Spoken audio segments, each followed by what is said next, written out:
दोस्तों, तो इसके पहले वाले वीडियो में हम देख रहे थे कुछ पैरामीटर्स जिसको हम पढ़ के हमें मोशन की स्टडी कर सकते हैं। मोशन की स्टडी करके हम क्या कर सकते हैं, प्रेडिक्शन कर सकते हैं। प्रेडिक्शन को नहीं बोलेंगे, हम पता लगा सकते हैं कि कहाँ चीज़ें या ऑब्जेक्ट पहुँची है या गई है। ठीक है, तो लास्ट में हम देख रहे थे कि वेरिएबल स्पीड और वेरिएबल वेलोसिटी देख लिए थे। तो हमने देखा था कि पहले एवरेज स्पीड की बात, हम एवरेज स्पीड को लिखते हुए अभी वेलोसिटी की बात करते हैं। मैक्सिमम ज़्यादा हम उस पर डिपेंड करते हैं। तो वेलोसिटी को अगर हम लिखें तो इसको हम ऐसा लिख सकते हैं, लेकिन इस चैप्टर हम ऐसा लिखेंगे। क्यों?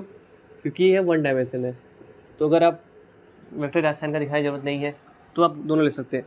तो हम जब एवरेज की बात करते हैं, अगर एवरेज की बात करें, एवरेज वेलोसिटी, तो हम देखें तो इसको लिखते हैं डेल्टा एक्स, जिसको कहेंगे डिस्प्लेसमेंट अपॉन टाइम इंटरवल।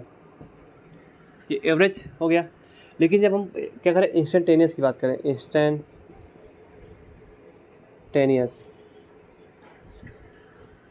जब इंस्टेंटेनियस वेलोसिटी की बात करेंगे, इसी को हम कहते हैं वेलोसिटी। इतना बता दिए।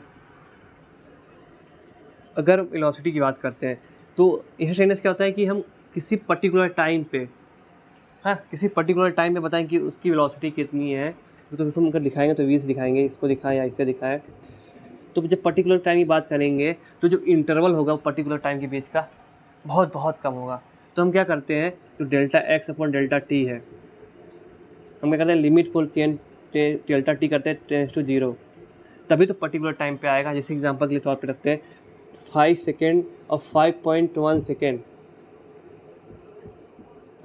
इसके बीच में मैंने क्या किया, 30 मीटर पर सेकेंड से 40 मीटर पर सेकेंड की स्पीड के बीच में क्या किया, मूव करना स्टार्ट किया। इतना तेज़ नहीं हो पाएगा, मान लीजिए 35 हो गया मीटर पर सेकेंड की। अपनी गाड़ी को एक्सीलेरेट किया, मूव किया। तो मैं जब बात करूँगा डेल्टा टी, तो डेल्टा टी मैं क्या करूँगा, ऐसे नहीं कि 0 से 5 के बीच का मैं डेल्टा टी लूँगा, नहीं, मैं लूँगा 5, जो हमारा T2 हो जाएगा ये 5T1 हो जाएगा, T2 माइनस T1 लूँगा, कितना का 0.1 सेकेंड। तो जब मैं 0.1 सेकेंड लूँगा तो तुरंत मुझे मालूम पड़ेगा कि इस समय इसके बीच का जो वेलोसिटी था कितना होगा। अगर मैं इसको और कम कर दूँ, 0.00000001 कर दूँ, तो और अच्छे से बता पाऊँगा। तो इसलिए हम क्या करते हैं, लिमिट करते हैं डेल्टा टी टेंस टू 0। तो कुछ लोग सोच सकते हैं कि डेल्टा एक्स मान लीजिए कोई नंबर है, नीचे 0 कर दे रहे हैं तो आंसर तो इनफाइनाइट आना चाहिए, बट ऐसा नहीं होता है। क्यों? क्योंकि जब डेल्टा टी 0 होगा, उसी हिसाब से जैसे डेल्टा टी को हम टेंस टू 0 करें, वैसे डेल्टा एक्स भी कम हो जाएगा ना, क्योंकि उस पर डिपेंड कर रहा है। तो जब delta x upon delta T करेंगे, दोनों छोटे छोटे हैं, जब डिवाइड होंगे तो कुछ एक अच्छा नॉर्मल वैल्यू मिलेगी, ठीक है नहीं। इसको आप ऐसे समझ सकते हैं, अगर मैं 0.00075 को डिवाइड करूँ 0.00025 से, तो कुछ एक बड़ी वैल्यू मिलेगी कि नहीं मिलेगी ना, वही चीज़ है। तो जब हम इसको देखे थे, इसके पर आप जब इसका वेक्टर पढ़ रहे थे, जब हम डेल्टा टी टेंस टू 0 करते हैं, जब हम लिमिट लगाते हैं टेंस टू 0 करते हैं डेल्टा को, तो ये चेंज होता है किसमें, स्मॉल डी में। बिगर की बात आती है, जब स्मॉल में आता है तो ये आ जाता है। तो इसको मैं लिखेंगे फिर ये delta x upon delta t. तो क्या हो गया, ये differentiation of x with respect to time. तो हम जब बात करेंगे इंस्टेंटेनियस वेलोसिटी को लिखाने का तरीका, D x upon d T लिखेंगे वी यही। लेकिन जब हमको फॉर्मूला मिल जाएगा कोई ऐसा देगा कि डिस्प्लेसमेंट को हम ऐसे फॉर्मूला दिया हो कि डिस्प्लेसमेंट जो डिपेंड करता है इस चीज़ पे, तो बताइए इस पर्टिकुलर टाइम पे उसका वेलोसिटी कितना हुआ, इंस्टेंटेनियस वेलोसिटी। तो इस फॉर्मूले का यूज़ करके हम निकाल लेंगे। समझ रहे हैं आप ये सब पढ़ने के बाद हम क्या करेंगे, ग्राफ की स्टडी करना सीखेंगे। क्योंकि ग्राफ की अगर स्टडी आपको आ गई तो बहुत कुछ आ गया। जब ग्राफ की स्टडी करना सीखेंगे हम लोग, तो देखेंगे कि पोजीशन क्या होता है, फिर पोजीशन के बाद देखेंगे कि पोजीशन और टाइम के बीच में जब ग्राफ बनाते हैं तो वेलोसिटी स्पीड कैसे निकालते हैं, कब कैसे ग्राफ को देख के बता सकते हैं कि ये जो वेलोसिटी है या स्पीड है, वेलोसिटी निकलते हैं, ये यूनिफॉर्म है, यूनिफॉर्म मतलब कॉन्स्टेंट है या वेरी कर रही है कि नहीं। तो उसको देख के हम कैसे पता कर सकते हैं कि कितना डिस्टेंस या डिस्प्लेसमेंट कवर किया है कि नहीं। तो ये सब चीज़ें आगे जब ग्राफ के पढ़ेंगे तब पढ़ेंगे। इतना हम समझ चुके हैं, अब आगे चलते हैं एक्सेलरेशन की ओर। सम भी इसके बाद ही करेंगे, सब पैरामीटर समझने के बाद, पैरामीटर और इक्वेशन। अब इसके बाद लास्ट पैरामीटर है एक्सेलरेशन। जो थोड़ा सा एक्सेलरेशन का फील दिया जाए आपको। आप गाड़ी का नाम सुने होंगे, गाड़ी मीन्स बाइक हो गया और कार हो गया, वहाँ पे एक एक्सेलरेटर होता है। जब मान लेते आप बैठे हैं चला रहे हैं और पीछे आपके कोई बैठा है, तो आप एक नॉर्मल एक यूनिफॉर्म स्पीड से जा रहे हैं, तो पीछे वाला बोलता है अरे थोड़ा एक्सीलेट करो यार, इतना स्लो चल रहे हो। तो एक्सीलेट करने से क्या होता है, आपकी वेलोसिटी में, आपकी स्पीड में चेंज होता है। क्या होता है, आपका जो स्पीड होता है किसी पर्टिकुलर डायरेक्शन में, उसमें चेंजेस होते हैं। आप उसको बढ़ा सकते हैं अगर आप एक्सीलेट करेंगे, कम कर सकते हैं अगर उसको डी एक्सीलेट करेंगे, है कि नहीं। तो एक्सेलेरेशन क्या होता है, चेंज इन वेलोसिटी। क्या होता है, change in velocity upon time. जितना तेज़ी से आप वेलोसिटी चेंज करें, अगर किसी वेलोसिटी को चेंज करने में आपको बहुत कम टाइम लग रहा है, बहुत तेज़ी से एक्सीलेट किए, तो बोलेगा पीछे से बैठे अरे कितना तेज़ी से करो भाई, थोड़ा स्लो करो, धीरे धीरे एक्सीलेट करो। एक्सीलेट जब करते हैं, मान लेते हैं अगर 30 किलोमीटर पर आवर की स्पीड से आपकी गाड़ी चल रही है, आपने 40 किलोमीटर पर आवर कर दिया 3 सेकंड में, वही इसी को ही आपने एक बार 1 सेकंड में किया, तो पहले वाले को बोलेंगे अरे ठीक है आप सही एक्सीलेट करें, दोनों में कितना तेज़ी से करो भाई, थोड़ा स्लो एक्सीलेट करो, है कि नहीं। क्योंकि आप जब देखेंगे एक्सेलेरेशन क्या होता है, वेलोसिटी, चेंज इन वेलोसिटी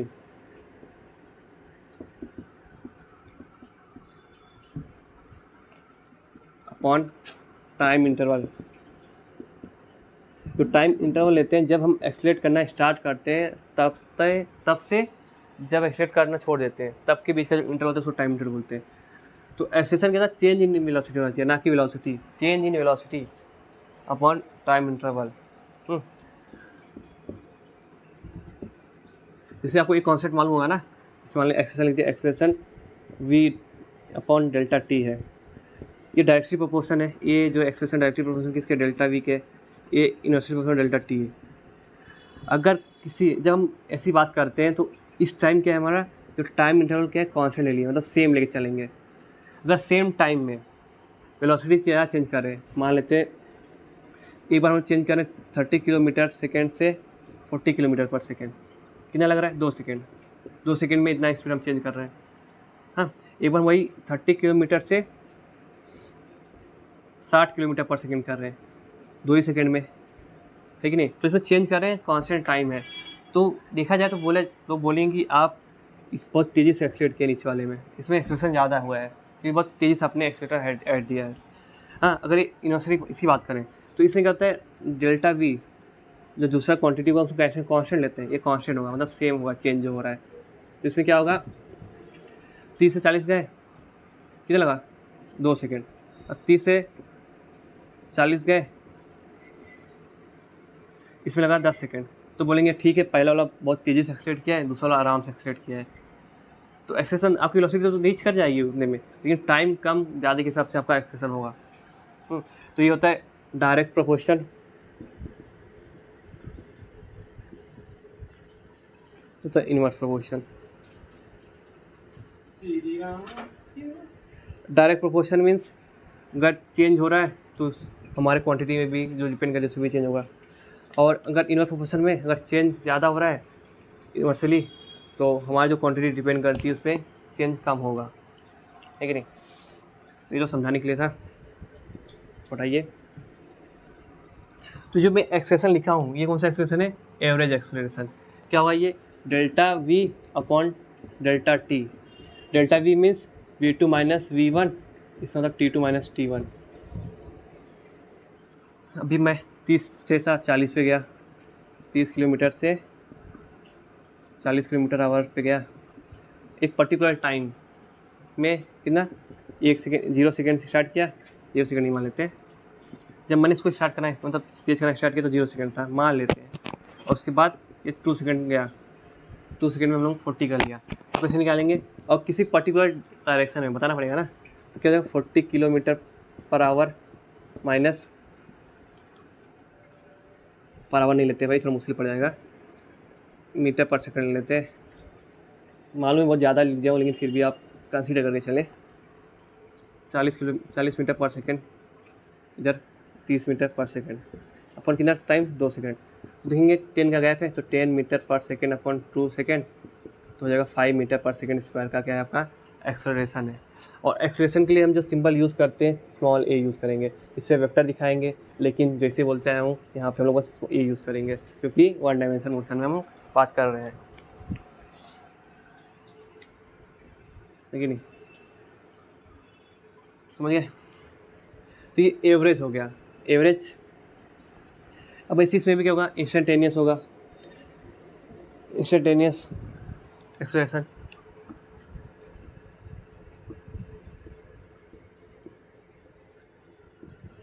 ये शॉर्टकट है, इसी को हम एक्सेलरेशन, नॉर्मली एक्सेलरेशन बोलते हैं।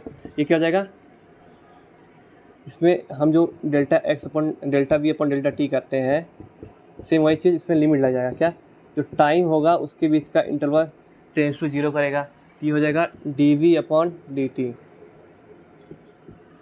एक्सप्रेशन क्या होगा, the rate of change of velocity, the rate of change of velocity at particular instant, इसी को हम कहेंगे एक्सेलरेशन। थोड़ा सा और एक कॉन्सेप्ट बता सकता हूँ, जैसे यहाँ हम रेट बोल दिए, तुरंत 1/t आ जाता है, तो वहाँ आपको बताना नहीं पड़ेगा कि रेशियो है चेंज इन वेलोसिटी अपॉन क्या, टाइम इंटरवल। जहाँ मैंने रेट बोल दिया तो अपने आप टाइम इंटरवल आ जाएगा 1/t, तो आपको लिखना नहीं पड़ेगा अलग से, लिख दिया तो गलत जाएगा। इसको ऐसे भी लिख सकते हैं क्या, it is a ratio of change in velocity and time taken. तो देखिए यहाँ पे time taken at particular instant, एक particular instant in a particular direction बोल सकते हैं। तो देखिए मैंने यहाँ पे रेशियो जब बोला तो मैंने चेंज इन वेलोसिटी भी बताया, टाइम इंटरवल भी बताया, लेकिन जब रेट बोल दिया, जैसे ही रेट बोला तो अपने आप टाइम इंटू 1/t हो जाता है। रेट मीन्स 1/t, समझ लीजिए कहीं पे भी आए। तो ये होगा क्या, इतना समझ गया। फिर ये जो हमारा हो जाएगा, तो ए क्या हो जाएगा, d v upon d t. अभी हम लोग पढ़ा v इक्वल टू क्या होता है, D x upon d T, जिसको अगर हम ऐसे लिख सकते हैं डी अपॉन डी टी का फिर वापस multiplication bye D x upon d T. तो जब ऐसा होता है तो देखेंगे डी अपॉन डी टी, जब डी अपॉन डी टी है तो देख सकते हैं आप ये अलग थोड़ा बाहर है, तो मल्टीप्लाई हो जाता है d square upon d t का स्क्वायर, इधर एक्स हो जाएगा। इसको बोलते हैं डबल डिफ्रेंसिएशन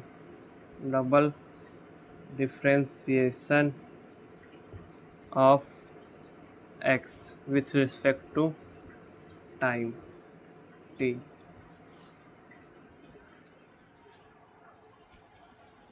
समझ गया ना। इसमें अब थोड़ा सा और मॉडिफिकेशन हम कर सकते हैं।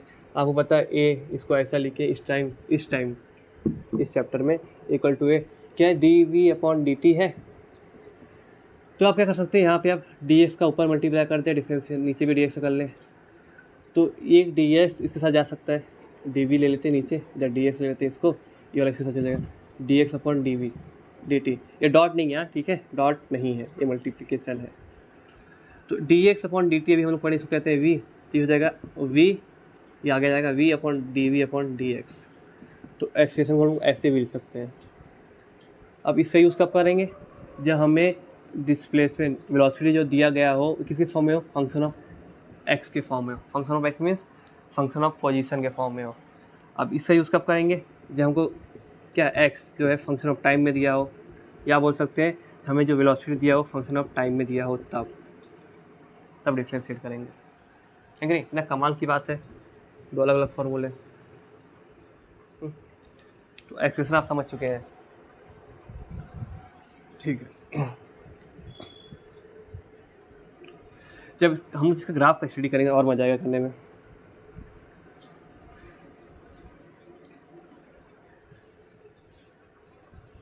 ऐसे इसमें भी क्या होता है, यूनिफॉर्म एक्सेलरेशन।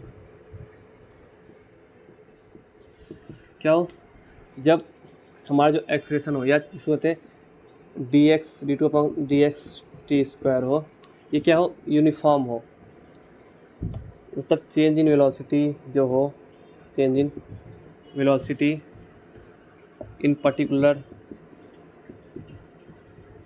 डायरेक्शन, हाँ, क्या इक्वल हो in any equal interval of time. जैसे एग्जांपल समझ सकते हैं, हाँ 2 मीटर पर सेकेंड चेंज हो रहा है वेलोसिटी का, कब t1 सेकेंड से t2 सेकेंड में, एक पर्टिकुलर डायरेक्शन में।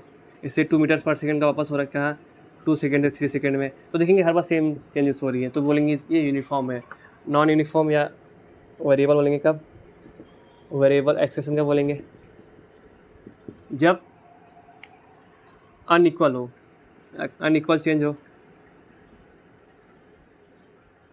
In magnitude of change in velocity, unequal change in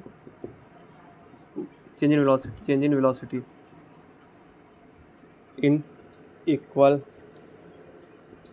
interval of time, है कि नहीं। तो इसमें वेलोसिटी का मैग्नीट्यूड चेंज होने की वजह से भी अनइक्वल हो सकता है, डायरेक्शन चेंज होने की वजह से भी अनइक्वल हो सकता है। जब ये दोनों अनइक्वल होंगे तो ये कहलाएगा वेरिएबल एक्सेलरेशन। जब हम इसको ग्राफ पे स्टडी करेंगे तो आपको दिखेगा कुछ अलग अलग तरह का ग्राफ, और मज़ा आएगा देखने में, शुरू से लेकर पढ़ेंगे, ठीक है नहीं। ठीक है, तो आप समझ गए हैं। अब जो पांचों पैरामीटर पढ़े एक बार लिख लेते हैं। पहला डिस्टेंस, दूसरा डिस्प्लेसमेंट, तीसरा स्पीड, चौथा वेलोसिटी, पांचवा एक्सेलरेशन। सब कुछ देख लिए। तो इसमें ये और ये ज़्यादा भूमिका है। जब कभी भी वन डायमेंशन की जब हम बात कर रहे हैं, जो हम जिस चैप्टर की बात करें, अगर आपको कहीं नेगेटिव दिख जाए, इसका मतलब ये है कि, या नेगेटिव दिख जाए, इसका मतलब ये कि जो हमारा ऑब्जेक्ट है ये ओरिजिन के क्या लेफ्ट साइड जा रहा है, मतलब नेगेटिव डायरेक्शन में ट्रैवल कर रहा है, नेगेटिव डायरेक्शन में जा रहा है। अगर पोजीशन की बात करें, अगर वो नेगेटिव आ रहा है, इसका ये मतलब हुआ कि वो क्या है, नेगेटिव डायरेक्शन में, एक्स नेगेटिव एक्सिस पे है, एक्सिस पे हाँ है उस जगह, पोजीशन मतलब उस जगह पे है। अगर डिस्प्लेसमेंट में नेगेटिव आ रहा है, इसका मतलब वो, अगर ये हमारा एक्सिस है तो ऑब्जेक्ट यहाँ हो यहाँ हो, वो क्या कर रहा है, नेगेटिव एक्सिस की ओर मूव कर रहा है, क्या कर रहा है, मूव कर रहा है। अगर पॉजिटिव आ रहा है, इसका मतलब ये, अगर वो नेगेटिव पे भी हो 2 4 या 3, तो ये मूव कर रहा है किस साइड, इस साइड, तब हमेशा पॉजिटिव एक्सिस की ओर मूव कर रहा है।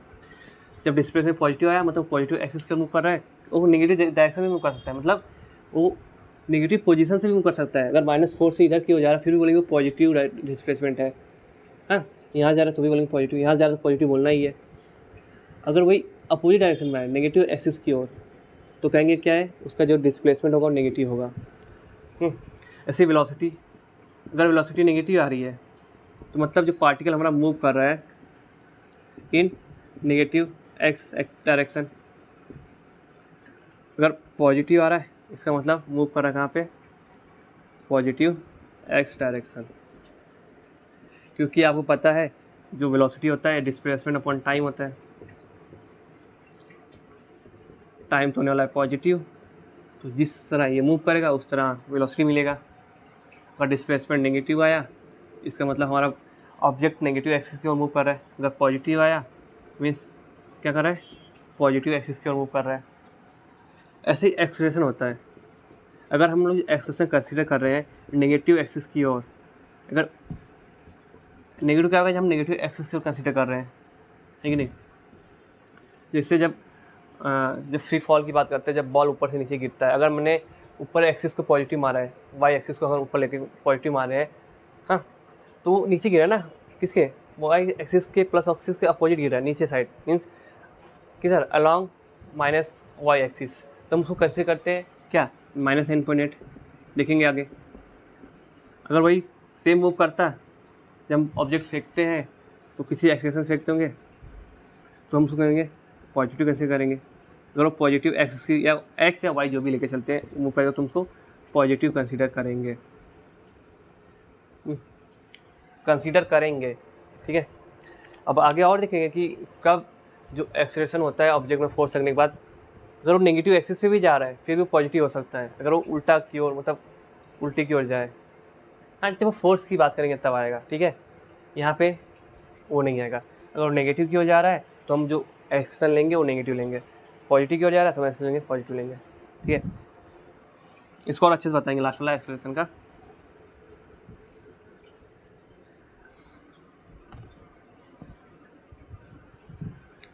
तो हमने सभी पैरामीटर को समझ लिया है, 5 पैरामीटर को।